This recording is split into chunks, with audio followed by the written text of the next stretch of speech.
Thanks for tuning in today. Before we dive into today's episode, I wanted to take a minute to share my podcast journey that I started over a decade ago when no one even knew what a podcast was, and why starting a podcast might be the perfect next step for you. Now, thank goodness when I started my show, I had a coach that walked me through the process of podcasting. And the cool thing that I've learned is podcasting is very intimate, it's comfortable, and it's very personal for the listener. Now, here's my advice for anyone thinking about starting a podcast. Do it. Take the leap of faith and share your message. Podcasting has become a great resource library for people to listen on the run and on their terms. And here's the best part. You're not alone. Now, my coach, mentor, and friend, Michael Neely, is launching a podcast super summit that will run from August 11th through the 14th, August 14th, 2022.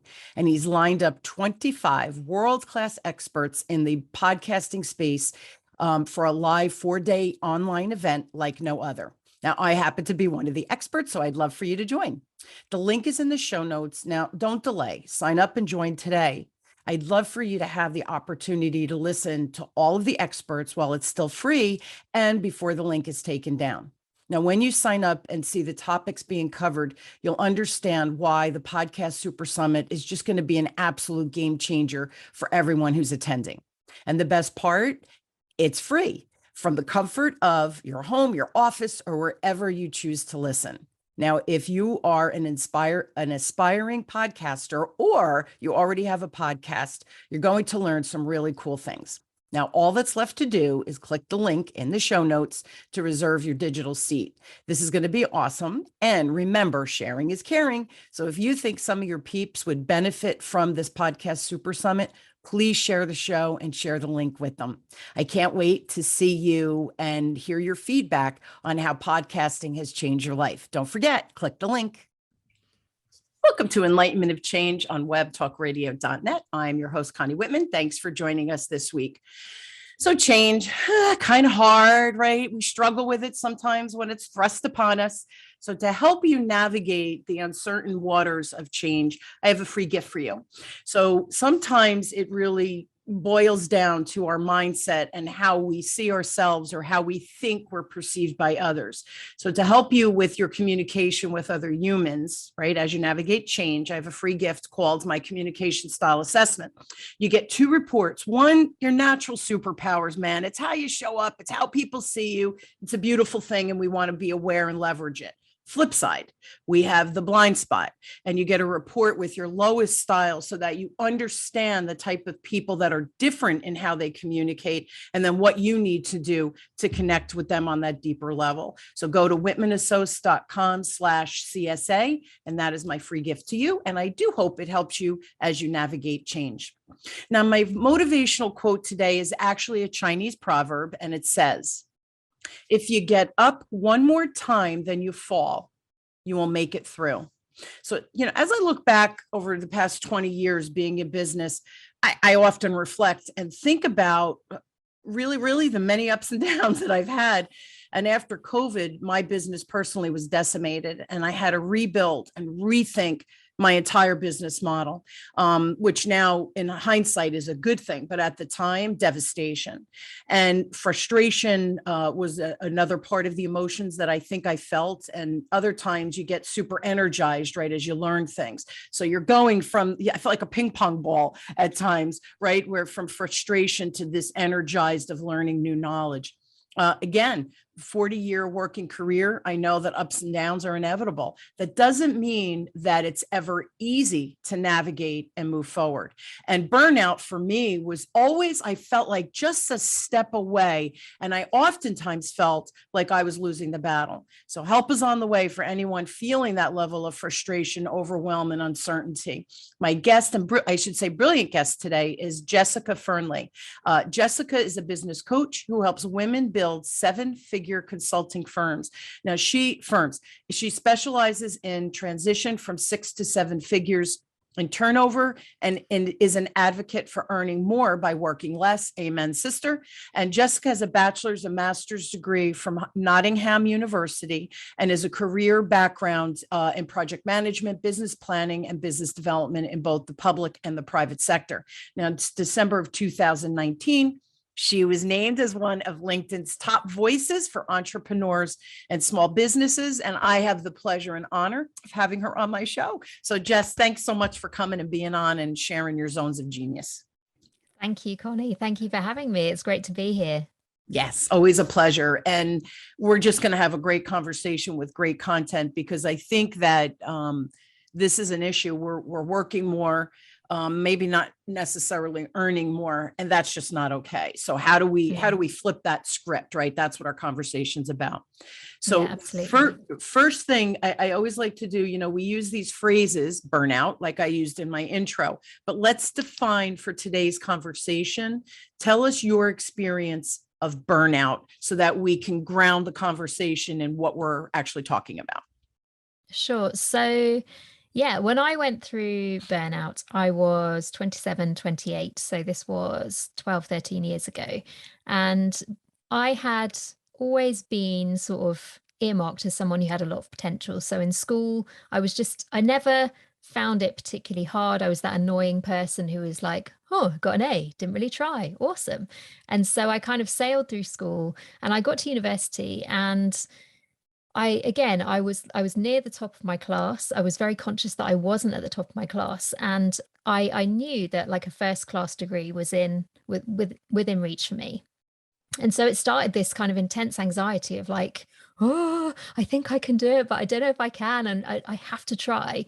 And so I think the seeds of the problem for me started in university. And I think that can be common, like when you've had like an educational experience of not finding it super hard in school and sort of just sailing through.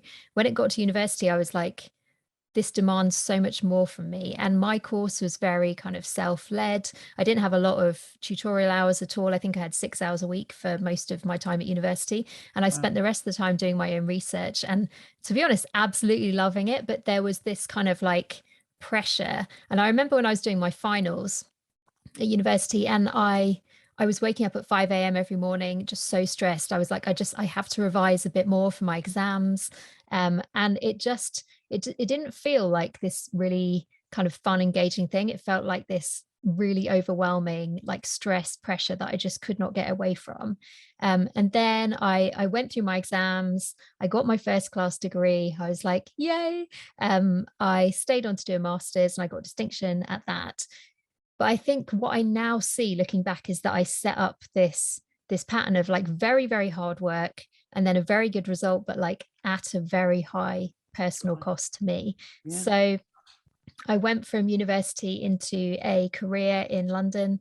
I had the most amazing office. We had an open plan office in a building called Millbank Tower, which is on the north bank of the River Thames. So you could see like the whole of London. We were on like the 20th floor. It was amazing. But I did not thrive in that job. And again, it was everything on paper was there. It was stuff that I liked doing. I was sort of picked out to be mentored. I was being given opportunities. Like I could see my whole kind of future there really mapping out.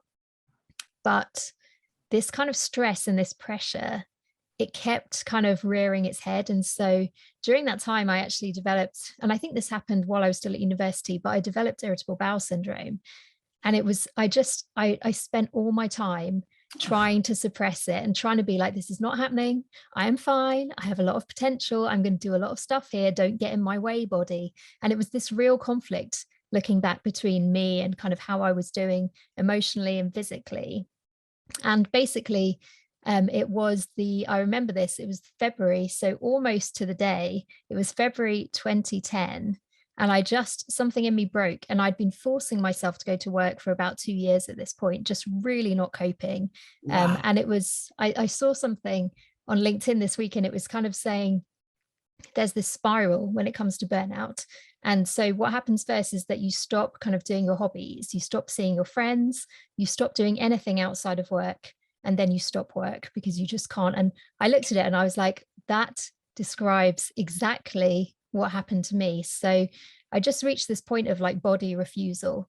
And it was like, I wanted to go to work. I was like, I'm fine. There's nothing wrong. I'm going to keep going. And really, I was not okay.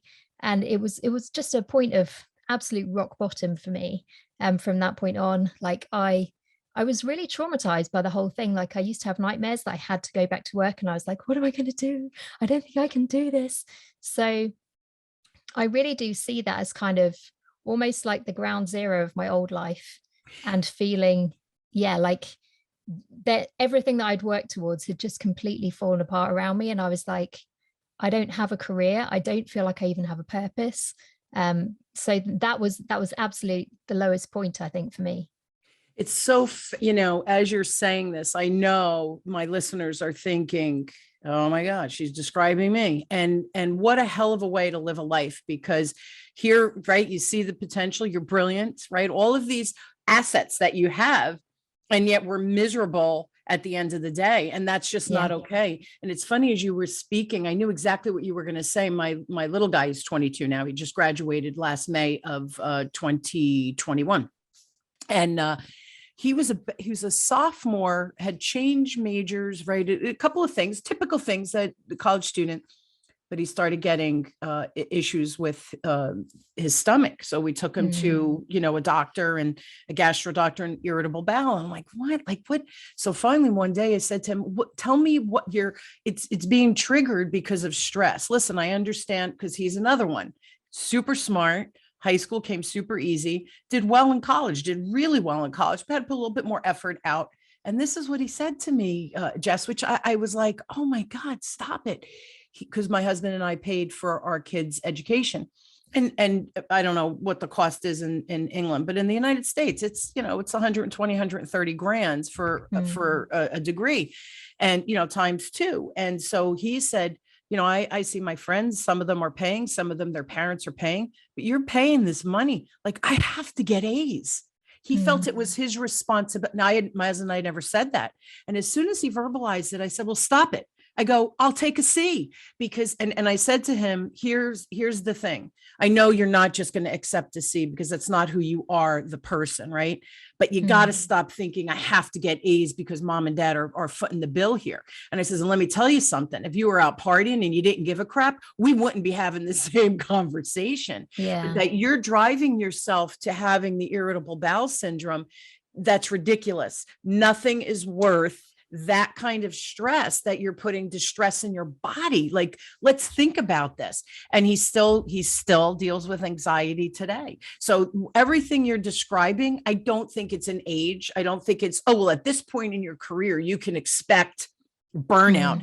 It could be at any age, any situation, because stress, people take on the stress like he felt. And to me, it was a little bit of, I have to get a perfect score because of the money you're spending, right? We seek this perfection, like you were saying, control, right? We're really, control is an illusion. Perfectionism is an illusion. Yet when you're intelligent and things come easy to you, I think it's a learned behavior of, well, I'll always get the perfect score. So it's these little experiences that I think, relate to that so much, actually, that desire, like, give me any situation, tell me there's a test, I want to get 100%. And so I actually have to consciously control that in myself. And I think in the years that have been kind of since I went through that burnout experience, which for me was very extreme, I think a real thing has been like, I don't have to get the A star. Sometimes I wish that in life they just gave you a grade, because I'd be like, give me an A.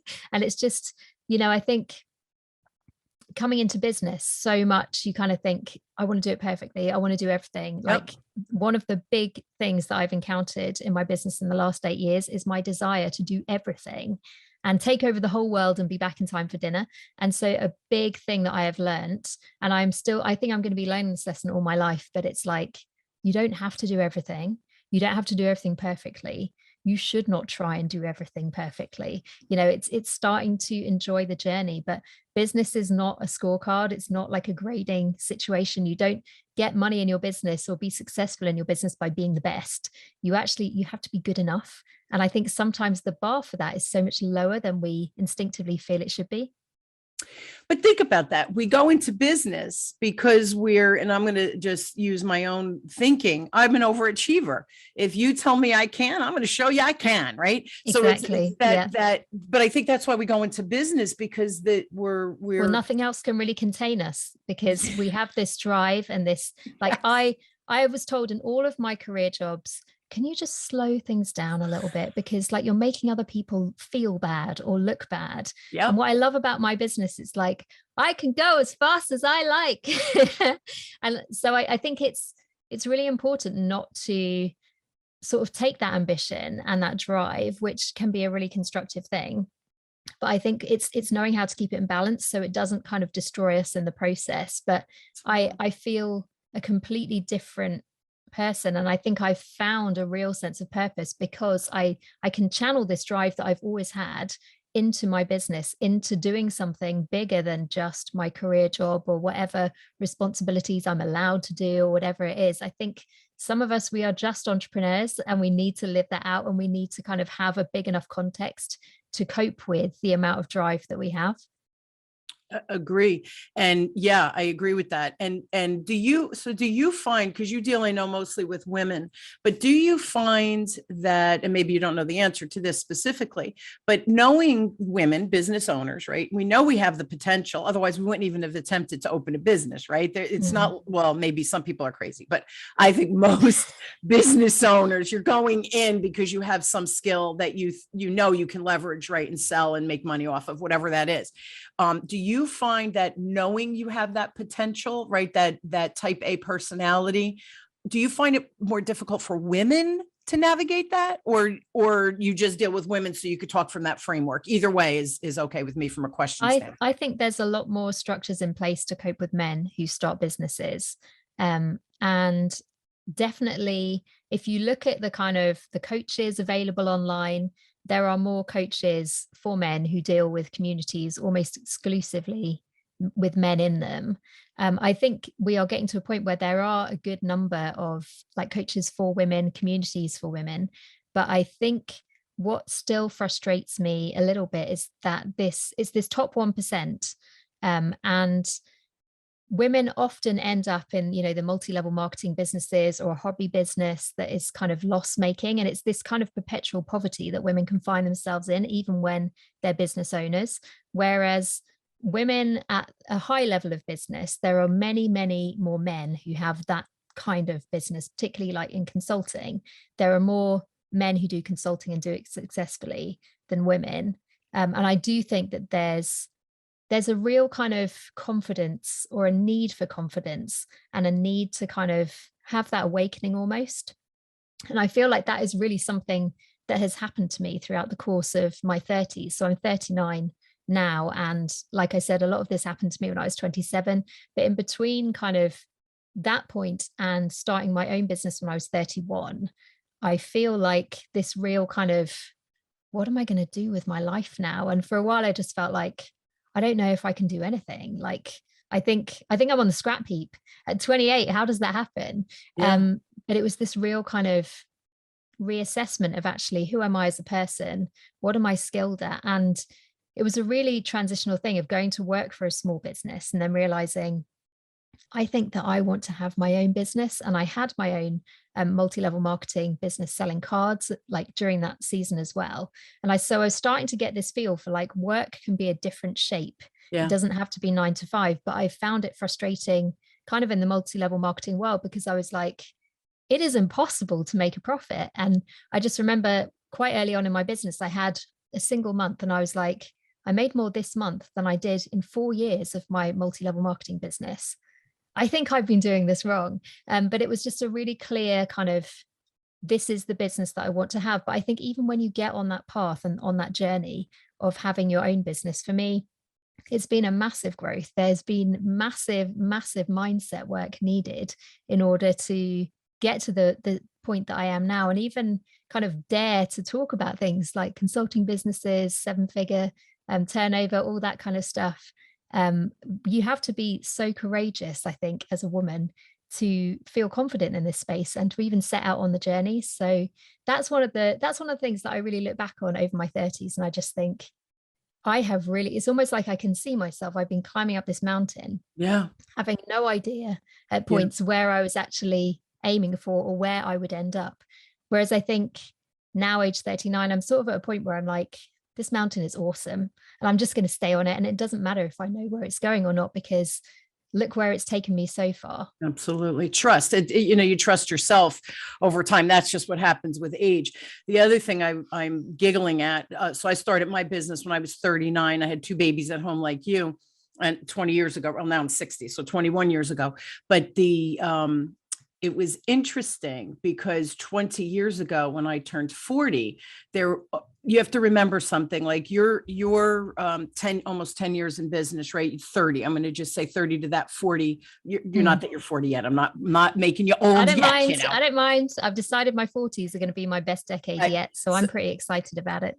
That and you're leading me to what the point I'm trying to make. So that decade, so think about it, 10 years before that, when you were 20, I was 40. And all of a sudden, spirituality, having conversations about mindset, right? Talking about that shift, that energetic shift, we're energetic beings. That was not ever right in our vocabulary. Probably was, but it was so quiet that nobody knew about it. Now I hit 39, start my business, and all of a sudden in my inbox is all about mindset, spirituality, and not quote unquote spirituality, but law of attraction and all of these things. Just that acknowledgement of energy and and what are we thinking about, what are we attracting? Absolutely. Exactly right. So as a business owner now, right, with not a steady paycheck, I became super mindful of the energy I was emitting and receiving and all of those things.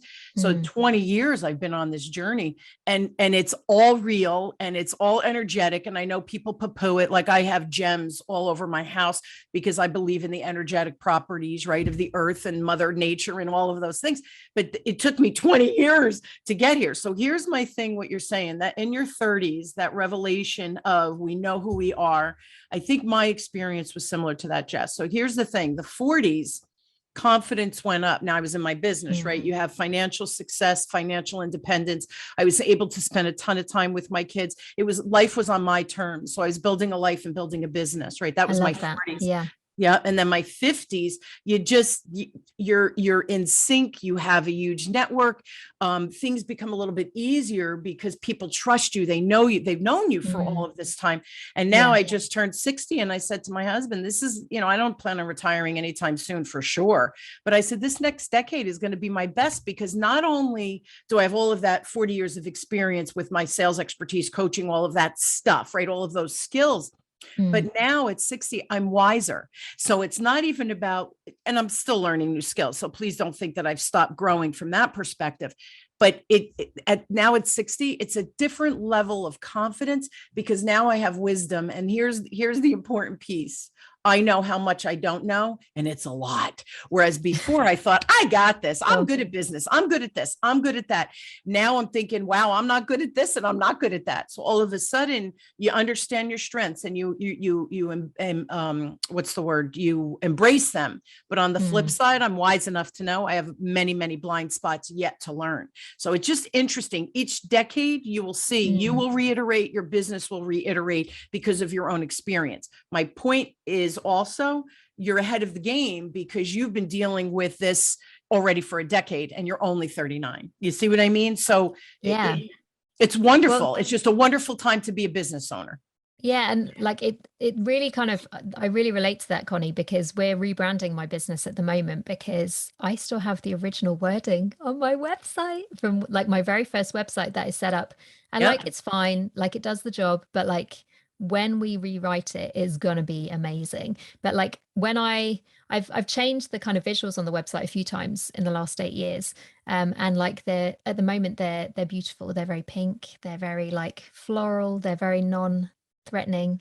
And like, let me tell you, the new color scheme, it is in your face. It's going to be like bold colors, lots of colors, not being kind of muted, not being like, oh, excuse me, I have a thought about this. It's really kind of stepping into that power that I think you feel more and more, don't you, when you feel like you're on the right path and you feel like you are trusted as an expert in your field. It's very validating. Yeah. And I think the other thing with that too, Jess, is that we're more capable of asking questions to fill those blind spots. And that just, again, comes with age and business growth. Although there are a lot smarter people out there than me, for sure. I'm definitely not the smartest person in the room, but I think I know when I feel a blind spot, like I did not understand that, I will ask questions.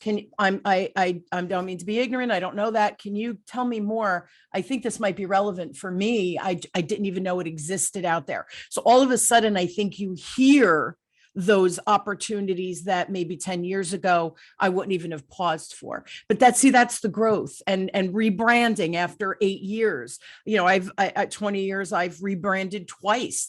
I just rebranded last year. So it's never settling and thinking, well, I'm done, because it doesn't work that way. We're never done. Right? Another question for you. So this journey really debilitated in your 20s with university, and then, doing the business that you thought that would be the way, feeling very empowered. Was there other things that you had to do to move from burnout really to this more healthy place, not only for your business financially, but for yourself, for your soul, your body? So was there a path to do, because I know people are listening and going, okay, great. How do I do this? Right. Yeah. Well, I think one of the big things, and it might sound like a bit of a paradox, but for me, was just starting to be like, I cannot bullet point my way out of burnout. So it's, you're sitting there being like, I'm really driven. What do I do? Tell me how to fix this. And I think I needed some time. And Brené Brown talks about this. She calls it a wilderness experience. But I went through this burnout experience. When it happened, there was no word for burnout. So people would say, so what do you do? And I'd be like, I do nothing. And they were like, what? And I didn't have a word to explain what had happened to me. And it was only sort of maybe 3 or 4 years down the line from that I remember reading a book about burnout, and I was like, oh, this is what happened to me. So I think it was almost just like this wilderness time of just being like, I'm at ground zero. I sort of feel like everything in my life up to this point has led to a massive anticlimax. It was probably about 7 months before I could even think, what will I actually do with myself? So I spent about 7 months in bed just watching documentaries and just being like, I just need to recover. My body was in complete exhaustion. I had quite bad anxiety and depression at the time, as you can probably imagine. But again, wasn't super experienced. I didn't even realize that I had anxiety until I was 27. And when I started to understand that, I looked back on almost everything that had happened in my life, and I was like, you had debilitating anxiety the whole time. How did we not notice this? So I think it was a real combination of giving myself that rest and space and just having a period where it's like, there are no expectations on me at all.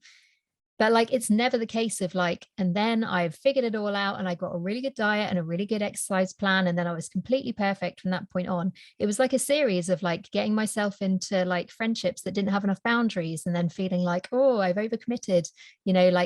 I got myself into a series of kind of obligation situations that looking back, it was this is me applying my high drive again to stuff and still misfiring and just being I still have stuff to learn. So part of it was almost giving up on trying to fix my burnout and just plodding on for a little while.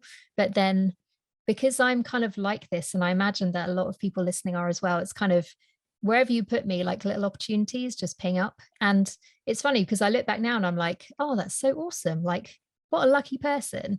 But then at the time I was just like, oh, and this person has given me this opportunity and I'm probably going to be rubbish at it. So what's the point? And so, this negative self-talk. So I think that has been, and that is, again, it's a lifelong lesson for me to and practice a big part of what I do in my my mindset work, when I'm really feeling it and I'm just I just feel like everything is awful, even though that it's not. It's sitting down and working through what that negative voice is telling me. Because I think before my burnout experience, I just used to listen to that and take what it said as gospel truth. Whereas now I listen to that and then I kind of CBT it, I talk back to it. And I'm like, that is not true. That did not happen. You are amazing. And, it's almost like these two versions of myself. And a lot of the work that I do with my clients actually is around kind of finding your next level self. And Yep. I think that sometimes it's like if you're in a situation and you're really feeling the mindset and you know that you're kind of up leveling, and we know that we're up leveling because we can feel like everything is just awful and everything around us is unbearable. And it's like something in me is broken. It's like, don't panic, you're up leveling. But a big thing that you can actually do when you're stuck in that is start to like consciously map out who your next level self actually is, and almost like look at her and say to yourself, what would she tell me to do in this situation? So I think it's a real combination. Like I feel like, today in my present life, we went through a very hard year for all kinds of reasons last year as a family. And the trauma of that is still kind of something that I'm processing and working through. But like in January, and yeah, we're in February, aren't we? But like in the last 6 weeks, I lost 13 pounds because I started a healthy eating diet and I was doing some yoga as well, and walking my dog. And so just very simple things like that, but it has to be done at the right time. Like I didn't go through burnout and then go on a diet straight away and sort my life out. I think I went through a kind of grieving phase of like, Yeah. I can just eat what I like and it's fine. And we're going to sort this out at some point. But it's like when you get that energetic moment, which I think we do get, that little thing that goes ping, I think I'm ready to try something else. Ping, I think I'm ready for the diet. But I wanted to do it in a really sort of gentle way. It hasn't been, well, in a way it has been quite extreme because I didn't really drink anyway, but I've cut out caffeine and I've cut out sugar and I've cut out carbs. And I think basically I'm too old to digest carbs. That seems to be what the problem is. But like, it's doing it kind of out of love for myself. Like I want to have good energy. I want to feel well and I want to feel happy and healthy, rather than you need to lose weight. You are not enough, and I think that kind of doing stuff through kindness and self-compassion rather than like forcing myself because I don't make the grade right now. I think that has been a massive shift. And me of 10 years ago wouldn't have known how to do that. But what great advice. And I hope everybody just heard that, because it's being gentle with yourself. And I'm tangible. I love visual examples.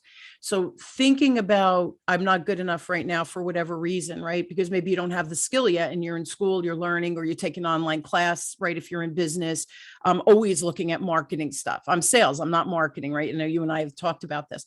But the point I'm making is when we're not perfect, and again, perfection's an illusion, but when we're not skilled at XYZ, we're quick to put ourselves down, right? That negative record player starts playing really, really loud. So I love that. Be gentle with yourself, turn the volume down, do one little thing, and look at your future self and say, am I on the right track? Is this what you'd be doing? Right? Almost looking for guidance, because the answers are within us. We just have to pause, ask, know what we're asking, right? And then wait for that response. So I love that idea of looking to the future self, because it's tangible, and saying, okay, this is what I think the next step is. And then sitting quietly and just waiting for that response, right? So that, intuitively, we know in our intuition, it is a good step. It's not a good step, depending on what we're trying to build. But being gentle, I hope everyone heard that, because we are not gentle with ourselves. And I'll just share, I took a class during the holidays. And one of the last class, they asked us to bring a picture of ourselves of when we were a child. And I thought, oh, this is interesting. So I'm going to share it. You have to go to YouTube to see this, guys, but I'm holding up a picture of me as a baby. Can you see that, Jess? Is that in the... That is so gorgeous. Isn't that I love cute? that picture. So, and I keep it here. See, notice it was in hand's reach. It's just me doing the airplane on a table, right, guys? When I was a little kid, I was probably about maybe 9 months old. But the point of it is I keep it here because I thought, wow, what a great message. We all have negative record players. So when I'm beating myself, you didn't do that. That wasn't good enough. Reiterate that. Why didn't you meet that deadline for myself, right? It's my business. I can extend deadlines if I want, but if I miss a deadline, I feel like I failed me. Why? It's ridiculous, right? I could do it tomorrow if for whatever reason, recently we've had issues with my mom and your time gets spent there. So this can't get done here, but we beat ourselves up. We'll work till 11 o'clock at night. Not healthy. So you have all of these things, this negative information that feeds us. I look at that picture and I think, what would you say to baby Connie? And would you be talking to her like that? And immediately it's like, no, I would never talk to a child that way. Then why is it okay to talk to ourselves that way? And that's that gentle piece that you were talking about that I think is just, we have to, I love that word, gentle, be gentle with self. And I don't think we're good at beating ourselves up, not with the gentle and the self-care and self-love and all those things. We're out of time. Guys, listen, Jess and I could talk for hours. I really feel like we could. Oh my gosh. I feel like we just hit the tip of the iceberg, right? The first layer. I'm going to give you information, and I promise I will put this in the show notes for you. But if you have specific questions, please go to Jessica's email, which is info@jessicafearnley.com. And I will put that in the show notes. And the website is jessicafearnley.com. Additionally, because she's a wonderful friend, she's giving free gifts for you. And I will put that into the show notes too. It's 6 elements of a 7-figure business. Briefly, it's a PDF. Just briefly talk, because people love this PDF, Jess, before we sign out.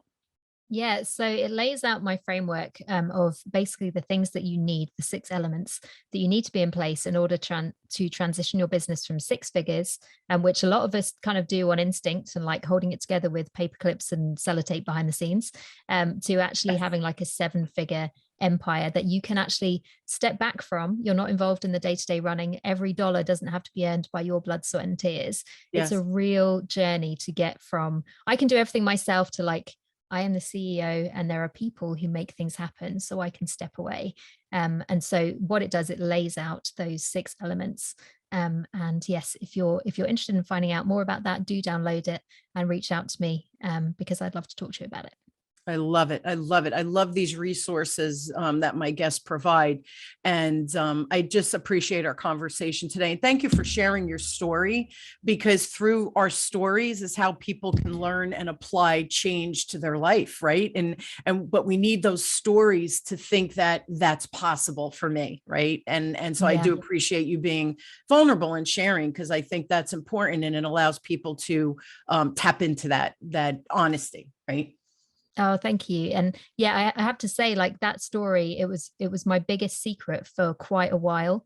But the first time I ever told it in a coaching group, it was just like, oh my gosh, this is not something to be ashamed of. This is actually my most powerful story of like what has been going on in my life. So I do actually love to share it with people. And I hope that your listeners have enjoyed hearing about it and found it really resonates in the right way.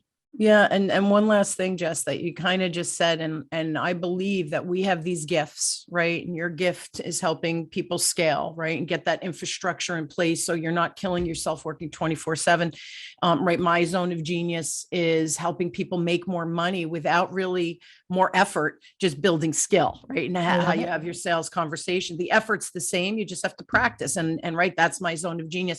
I feel like as business owners, when you have that really beautiful zone of genius and gift, and I do think it's a gift, that we have to pay it forward. And it's our responsibility to share that knowledge, because, to take it to our grave, that's not cool. That's just not, it's not okay. Right. So, I think sharing is where we pay it forward as well. And it's okay to make a living doing that, but you're paying it forward to help people make a bigger living, too. Right. It's all about the tides rising. I think it was Roosevelt who said it, right? The boat rises with the tide. Let's have all the boats rise with the tide. And that's kind of my philosophy and where I come from. And I know you come from that same perspective. Absolutely. So. Yeah. Thank you so much again. And thank you all for joining me every week. And you've been listening to Enlightenment of Change with me, your host, Connie Whitman, on webtalkradio.net.